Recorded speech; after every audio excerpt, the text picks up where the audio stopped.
Hold up, it's Aladdin, Prince of the Airwayz, man. This is the Behind the Mic series. Got my brother P Stew here, and we got a rap legend. I'ma call it early, man, cause that's nah. I'ma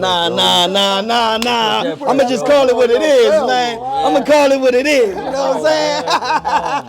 My man Symba's here. I'm setting the bar early, cause I call it, man. I know how to call it. So I mean, I ain't gonna go down the list of the people that I call, but you know what I'm saying? Nah, come on, go down the list. Okay, bet. I've been doing this thing I've been in the game for 15 years. So you know, I called J. Cole. Okay. I called Drake. Okay. I called her.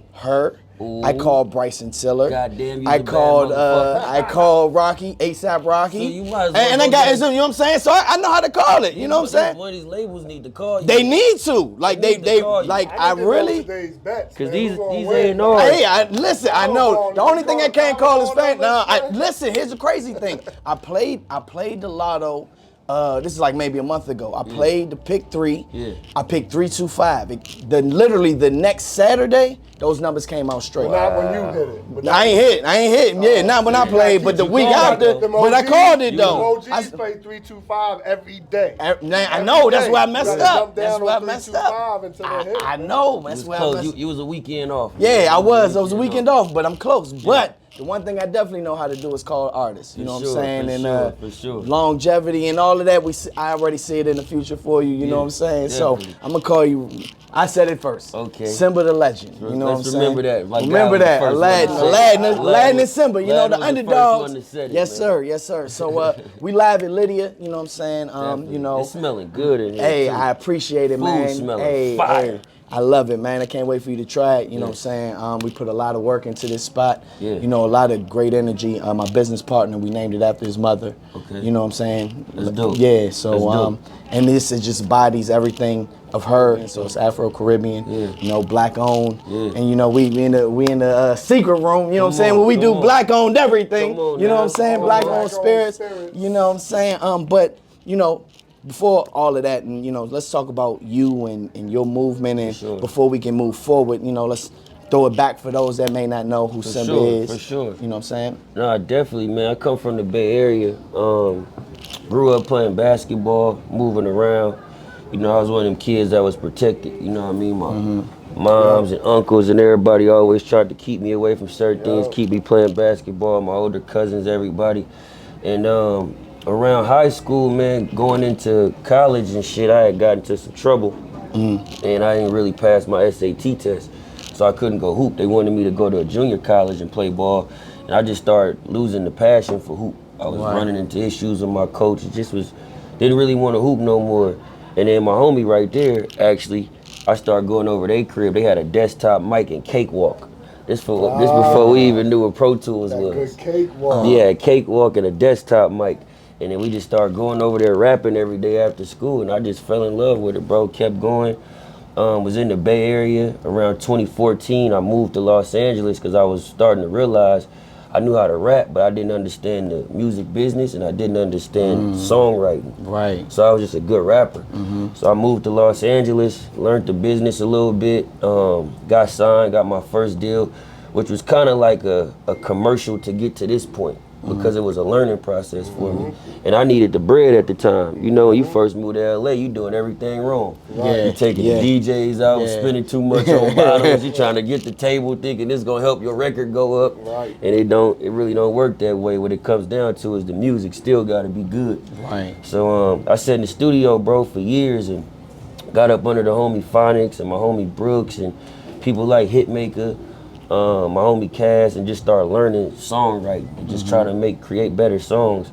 And I say about 2 years ago, I did a freestyle on the LA Leakers. And then that's when everybody kind of found out about me when they seen that freestyle. And a lot of people was just looking at me as like somebody that could freestyle but can't make records. I was posting captions from that freestyle. You Yeah. Listening like, oh my, this is going crazy. I'm grabbing quotes like, whoa. Yeah. You know, like every time I do them freestyles, I try to make it like a moment. Yeah. Like I try to make it like a state of the culture moment, to where like I address things we all thinking, but somebody else probably scared to say. Right. So I try to add them into the freestyles and bring that energy.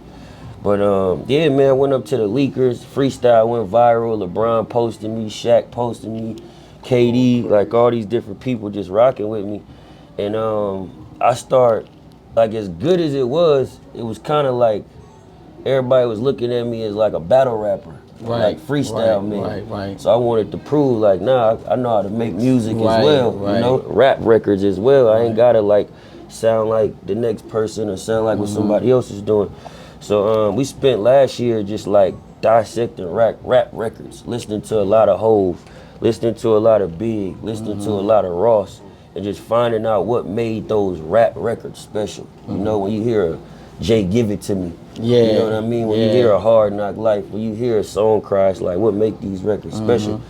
And we went through that, bro, and literally all last year we was in that studio recording, and one of the homies one day I was in there complaining, and he was just like, man, you worried about the wrong shit. He was like, you looking for results. Results take time. And then when he said it, I was like, it's gonna be the name of my next project. That was the moment. Okay. Well, I've heard you say that Jay-Z taught you how to talk to women. Yeah. Okay. So, what was a line? It wasn't just Hove. Yeah. But I mean, the culture. Right. Girls, But just curious. You know what I'm saying? What was a memorable line that kind of stood out to you? That's that was a memorable Hove line. It was more so, I can't really think of a line, but it's more so the delivery of it. Okay. Right? Okay. So Jay would say some shit, drunk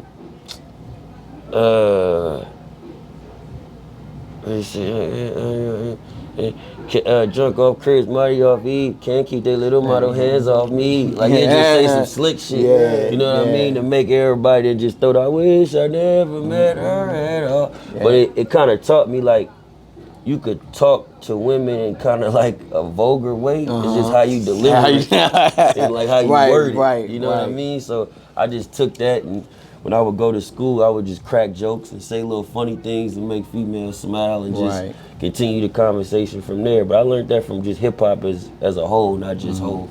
Yeah. So since we're in Lydia, right? A line that you said on Find Your Way. Yeah. You said went from owning a restaurant to Missing Meals. Yeah. You know what I'm saying? Talk a little bit about that, and you know what I'm saying? So my parents had a restaurant back, it was like literally across the street from my old high school.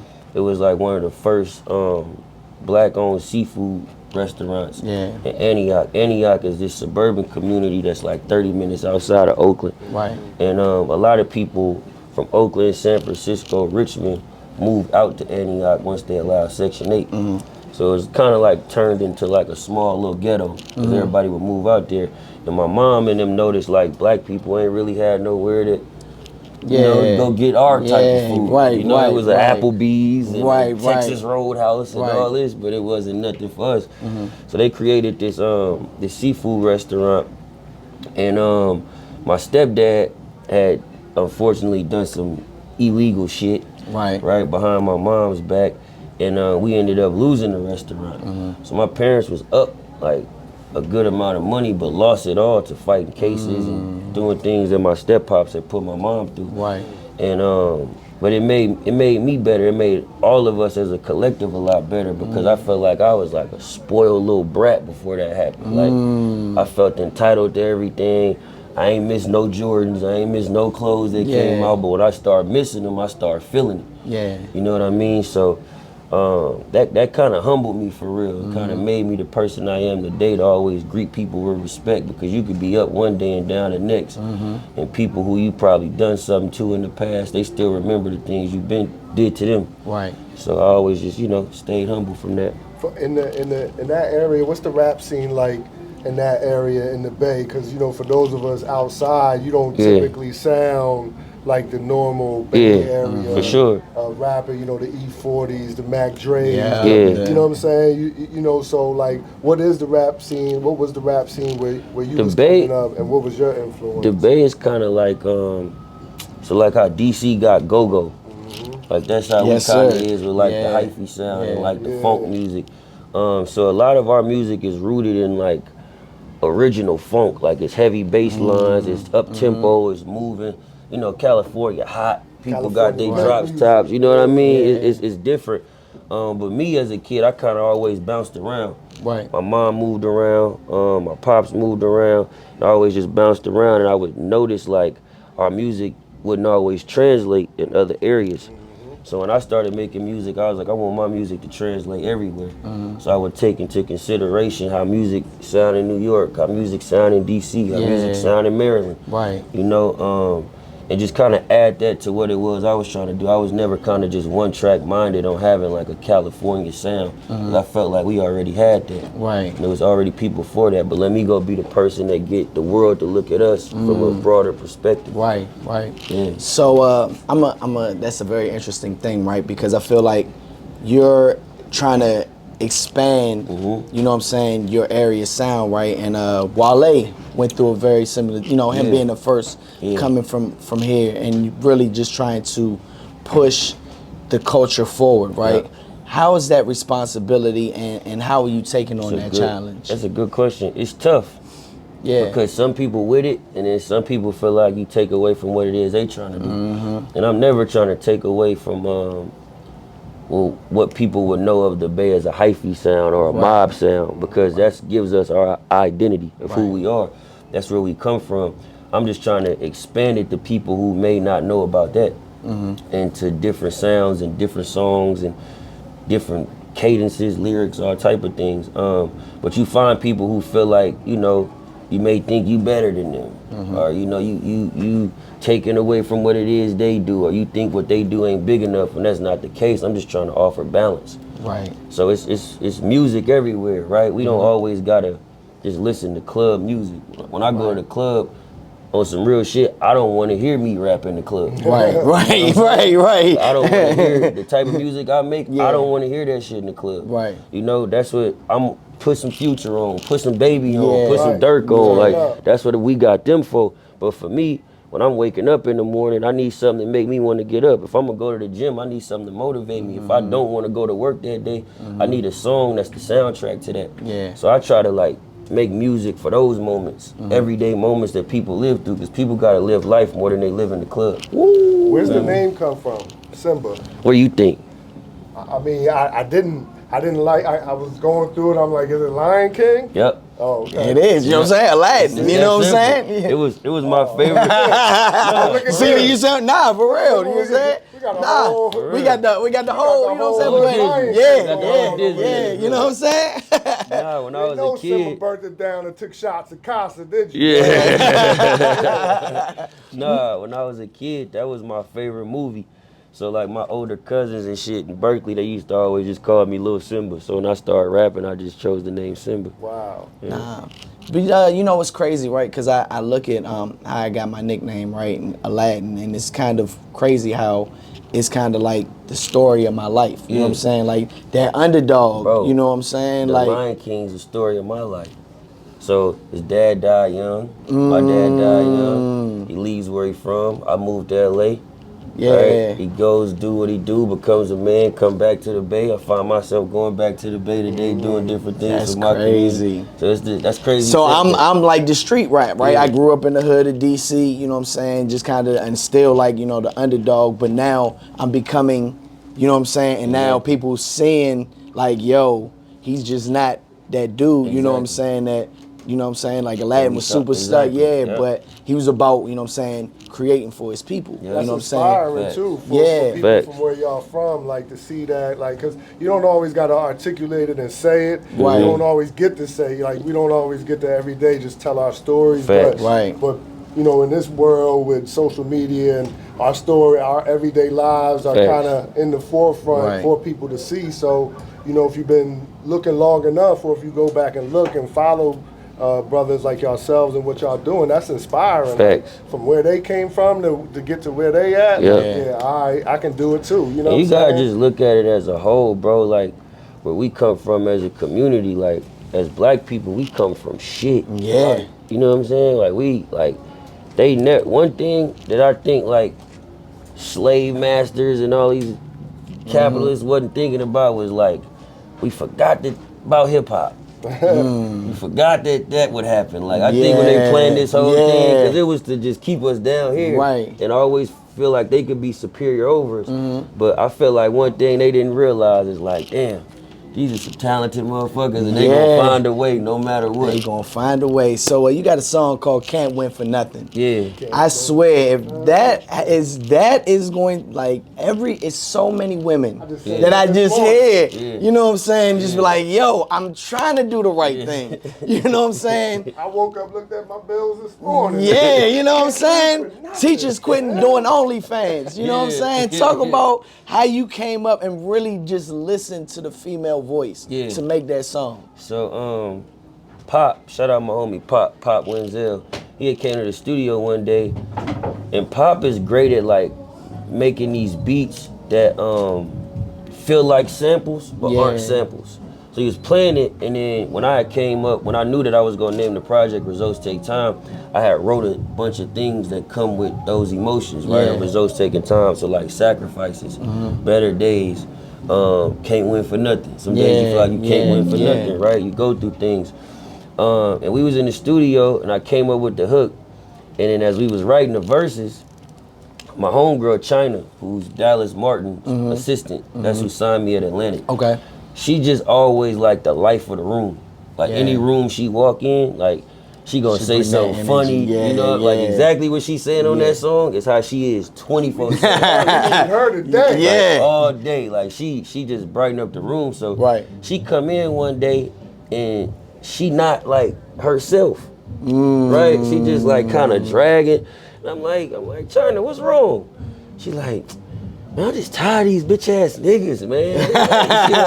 They always doing shit. They make you feel like you gotta be a hoe. Ooh, like she's saying all, I'm like, hey, go in the booth and say that. And she went in there and said it in one take. The whole thing. She literally just went in there and said it. And then we just cut it up and we put some on the beginning and some on the end. So it's a lot I'm hearing. Like, first of all, you always inspired by real life and the people around you, yourself, your journey, and people say things. Because like when you hear that song, you feel that energy. Like I'm wondering, like, is she acting or is this? Nah. You feel like that energy. That's my recording process. So like for her, that's my crazy. process. Like the way I record, bro. I'm not the guy that could like hear a beat and just write a song or just jump in the booth. I gotta live through it. So we might be in the club and one of the homies might be drunk and just talking. You know, motherfuckers get drunk in the club, they be all in your ear. One of the homies might just say some shit and it be like, damn, that's a moment. You know what I mean? Like, that's a song. Like that's something I could use, and I take that, go to the studio, and we just expand on it. When did you do the Flex freestyle? Did you have that waiting? Were you ready for him or? Yeah, I actually Was it when he kind of did the Tupac rant? It was something. So I was supposed to go do Flex last year, but COVID got in the way.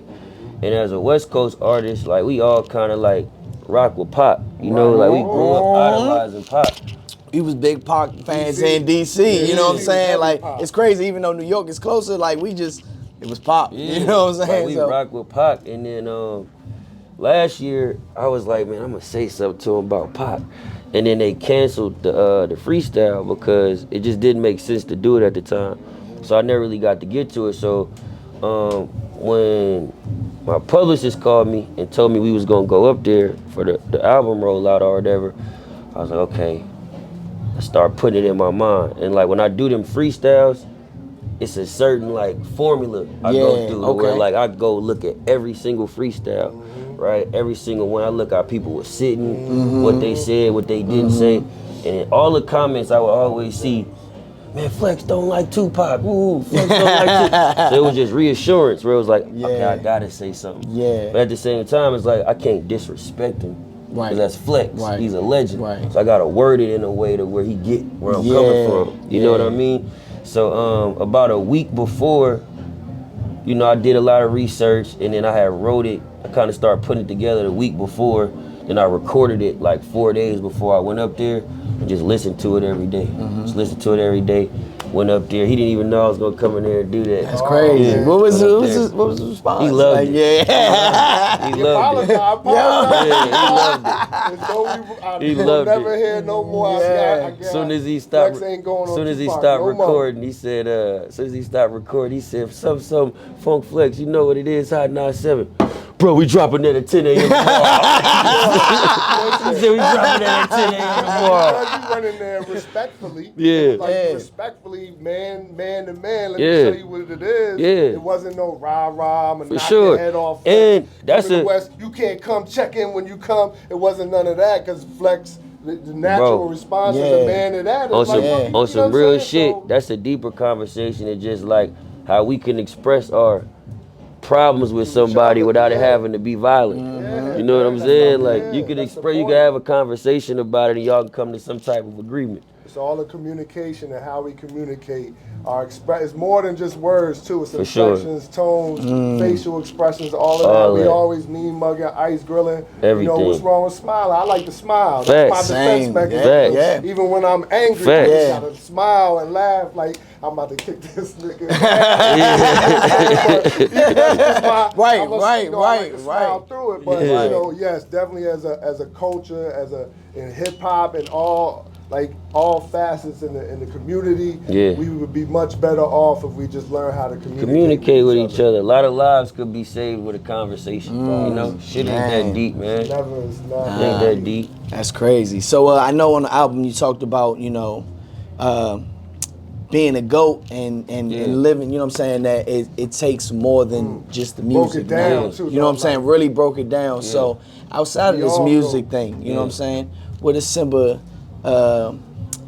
want to acquire, want to attain, businesses, anything, you know what I'm saying, outside of the music game? Sports and TV and film. Definitely the sports, definitely the sports world. You know, I feel like I could be a great incubator for young athletes to get to the mainstream level as far as NCAA, NBA.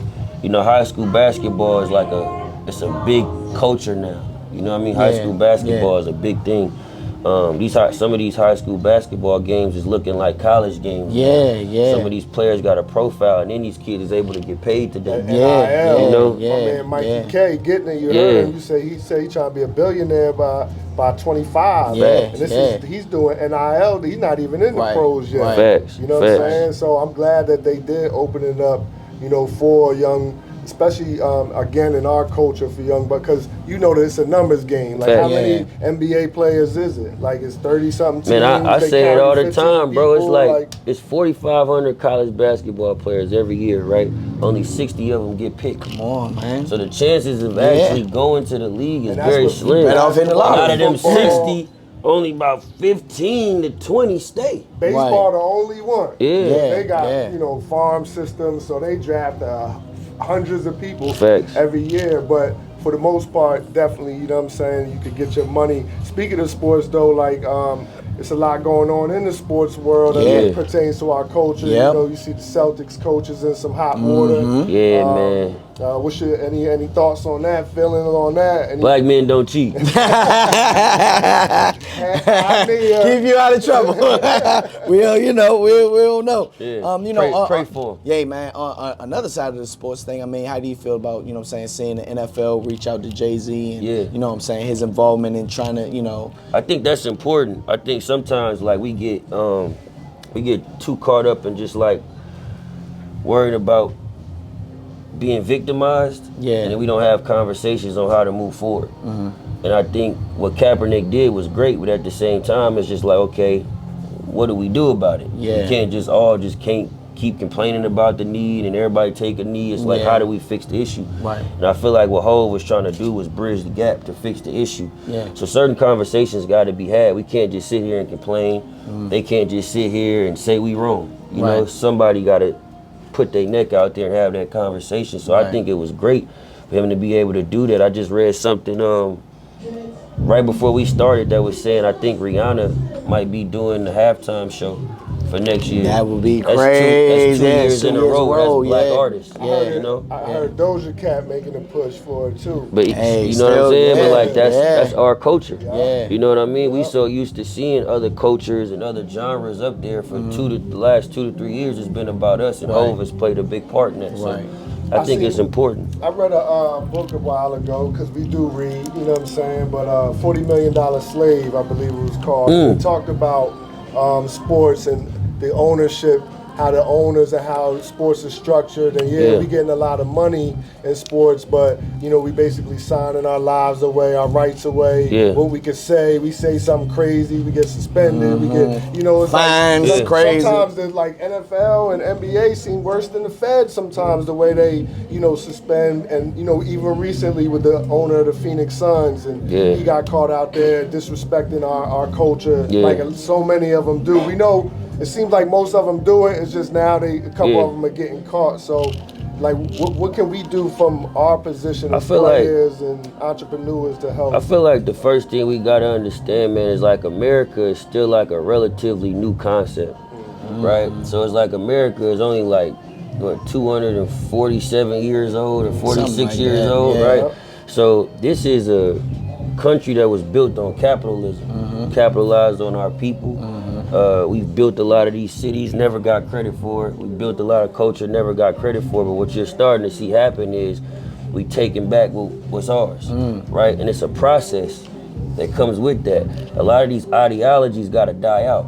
So a lot of these owners is 70, 80 years old where they come from that mindset still, but they kids, they daughters want to fuck us. They want to come to the club with us. They want to listen to our music. They want to hang with us. And that's slowly dying out. Right. And I think we can't just always, you know, look at it as, oh, it'll never change, or it's racist. It's going to be a change. It's just the results take time. Results take time. Results take time. You know what I mean? So coming back to that. Keep coming back to it. Get on that too. So you know, hey, listen, man. So you know, I'ma just call it what it is. It's a classic album. Okay. You know what I'm saying? Legend, classic album. Come on, you know what I'm saying? And now you on your first tour with Joyner Lucas. You know what I'm saying? What are you looking forward to, being this is your first tour, and things you want to learn from this tour? Yeah, I've been learning a lot. First two cities, man, was like a wake up call for me, because like sometimes like when you're an up and coming artist, like you just in the studio so much, you're not on the road moving around. So it's things that I never really had to think about, as far as like, it's times where I could be out late and sleep till 3, 4 the next day and then go to the studio. But it's like when you gotta do a show and then wake up in the morning and your voice gone. So now I'm learning, damn, I can't smoke as much. I can't drink as much on certain nights. Like I gotta chill, like I gotta not talk as much on the ride over, you know? Learning like how fans react to certain records. Like we moving the set around damn near every night. They react to everything great, but we notice, okay, they go to, we need this energy early in the show to be able to get them to last, to get to this part. You know, we learning all these type of things as we go. So I feel like Chicago has been like the most turned up city so far. And I felt like we kind of nailed it right after the first two of where we was going with the show, how I should run. And even just being alongside Joyner, he has a bigger production budget than me. Right? So I'm the opening act. So for me, it's me, my DJ, we just rocking. I'm giving pure energy and emotion. He got a whole set. He got a whole living room that he used to live in, where he come out the door and he sit there and he talk about the couch he used to sit on. Him and his DJ interact. So he's putting on more of a theatrical show. So it's showing me like, okay, when I get my time, when I get my time, I might do the corner store for my neighborhood or something. You know what I mean? I might do my high school gym. You know what I mean? Whatever it may be. But it's a great learning experience, and to see people every night that knows my records and learn my records, and they kind of like get to know me every night and just kind of rock with me. It's a great experience. Results take time. Do you have a personal favorite track on that album? It changes every day. It changes every day, depending on how I'm feeling. Like today we was listening to Pendant on the way over here, and it just made me think about my homie who the song is about. So today that's my joint. You know what I mean? Yesterday, Sacrifices was my joint. The day before that, Find a Way was my joint. Day before that, Never Change was my joint. So it really goes off how I'm feeling in that day and in that time, for real. Like it changes every day. Well, listen, man. For me too. Hold up, hey, bro. Hey, listen. That's what it was look. designed for. Hey, It man. was designed that way. I ain't got a song I can skip. Yeah. You know what I'm saying? Like look, top to bottom, hold on, I bro. got a Like Symba literally, song for this. man. Hold I on. mean that, bro. Like classic album, bro. Thank you, Like bro. I promise Thank you, you, like man. 5 years, people gonna be like, God damn, Yeah. this is the first. I Yeah, and hook up with drum, Yeah, yeah. Drum my guy. So Philly and Yeah, like, you know what I'm yeah, saying? Drum my guy, man. I've been knowing Drama for years. And shout to Dallas because Dallas kind of like connected our relationship. We knew each other separate, but Dallas kind of bridged it together to where we started talking more. And I went to Atlanta last year and I played him some music and I just didn't like his reaction to it. Like it was literally like, he was moving, he was like, dope. But I just felt like, nah, you should be standing up. Yeah. You know what I mean? Yeah. Like you should be like certain like, lyrics, like you yeah. need to jump up and say something and move a certain way. Yeah. And I wasn't getting them reactions. So I'm going back to the drawing board. So I hit him around July and me and Dallas was on the phone. He was like, what you think about revisiting the drama idea? I was like, let me hit him up. So I hit him. And I hit him on FaceTime and I played him overnight, the intro. He was like, okay. I'm like, all right, we ready, we Yeah. ready. Yeah. And I played him like 3 other joints. He was like, what the fuck are you on right now? Yeah, He's like, what's yeah. going on? Yeah. And I said, okay, Yeah. that's Oh, what I man. wanted right Shout- there. So shout as out soon to as our I man seen Drum, that, man. I was like, let's run with Hey, it. that's what's up, man. Well, here in the DMV, brother, you know what I'm saying? We like to give flowers and presents early, bro. Yeah, You know what I'm yeah. saying? So my man Stu got a little some pack, gifts. got some gifts Man, for Stu you. You know always what I'm saying? giving me Hey, gifts, man, man. look, bro, look. Grindstone family. You know, Yeah. you know, I had that grindstone Yeah. on when I was in Virginia. Virginia. I had it on. Look, man. Oh my God! Come on now. man. I'm Come wearing on, that man. tonight. I'm wearing that tonight. Hey, I'm man. gonna put that one on What we tonight. doing, man? I'm We gonna put this doing? one Yes, on sir. tonight, man. Yes, What sir. are we doing? It's You know fire what I'm right saying? here. Yeah. This fire right here. I I'm mean, gonna rock this tonight. similar to yourself, Grindstone is from the Bay.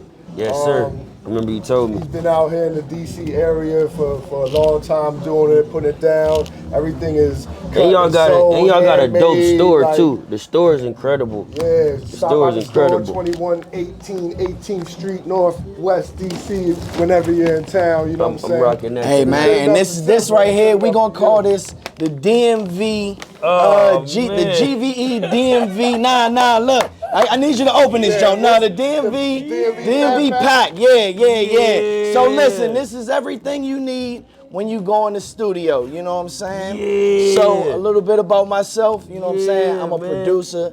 I got a company called Good Vibes Entertainment. We man. call the Associates. So right here you got the right there. Woods. Mom, You know what I'm right saying? there. So yeah, show Put that on the anything. people. Put that on This any is the any DC, wings. yeah, everything, Wings? any What? race, you Anything. name it. Sandwich? Mumbo sauce We is a about to DP. get ready to eat brunch. Is I'm gonna it- try is this it- out on the yeah. brunch tonight. We're gonna try this out right here. The Yeah. Mambo sauce. Mambo It's sauce. your sauce. No, it's the cities. It's a DC thing. It's a City DC. sauce. Yeah. That's how you it's know a- the city got sauce. You know what I'm saying? You know what I'm on. saying? Got the lighter, got the Always the woods, bar. and then that right there, man. No, that's you plug that in. This Yes, right sir. here, this Oh, flash yeah, drive yeah, right yeah, here. yeah. That's got nothing but beats on it, man. From my production company, Come on, brother. man. You know what I'm Come saying? on, man. Some classics on there We for need you. some, Wait we need to some be new made. beats You too, know because what we I'm going saying? right back in. We trying to get another one out by There it March. is, man. So maybe it's something on here. Hey, Let's man. go land on the new. Hey. Yeah. Hey, You man. never So know. We shall my see. brother architect, you know what I'm saying? For sure. Yeah, you know what I'm saying? Good Vibes Entertainment. I appreciate But your it. DMV, your Good Vibes DMV, you know what I'm saying? I'm gonna bring back lunch pails. Yeah, you know what I'm saying? I'm gonna start putting There my it lunch is. in here when I pull up. Hey, man. bro, you know what I'm saying? While you on the road, you know what I'm saying? sure. Yeah, all of that. For sure, With man. that, I man. appreciate But that, Symba, man. man, thank you, brother, man. thank Listen, y'all, man. we appreciate you, man. Thank y'all for having those me. watching, Always. man, For sure. where can they connect with you on the social media? At The Real Symba on all platforms. That's TheRealSymba. You can follow me on all socials, man, and make sure y'all stay tuned in with my guys. They always look out for me, so it's a must. already That know. anytime I'm in the DMV, I'ma pull up on my guys, man. Yeah, it is. Behind the mic with Behind the mic sure. with Symba. Hola. Let's get it.